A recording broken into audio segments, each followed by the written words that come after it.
கோவை மாவட்டம் வால்பாறை அருகே உள்ள அதிரப்பள்ளி நீர்வீழ்ச்சி பகுதிக்கு ஏராளமான சுற்றுலா பயணிகள் வந்து செல்கின்றனர்.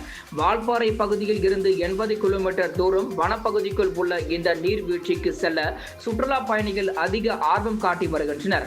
இந்நிலையில் மடுக்கம்பாறை அதிரப்பள்ளி சாலை காட்டு யானைகள் நடமாட்டம் உள்ள பகுதி என்பதால் காலை 6 மணி முதல் மாலை 6 மணி வரை சுற்றுலா வாகனங்கள் செல்ல கேரள வனத்துறையினர் அனுமதி வழங்கியுள்ளனர். வனவிலங்குகள் பகல் வேளையிலும் போது வாகன ஓட்டிகளை அச்சுறுத்தி வருகின்றது.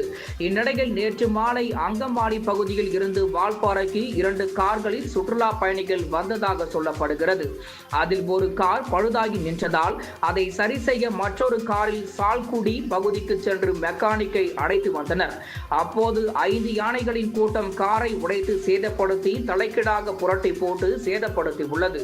இதை பார்த்து அதிர்ச்சியடைந்த சுற்றுலா பயணிகள் இது குறித்து வனத்துறையினருக்கு தகவல் தெரிவித்தனர். விரைந்து வந்த வனத்துறையினர் யானைகளை விரட்டிவிட்டு காரை மீட்டு சென்றனர். இதனையடுத்து வாகனங்களை வனப்பகுதியில் விட்டு செல்ல வேண்டாம் என்று வனத்துறையினர் எச்சரிக்கை விடுத்துள்ளனர்.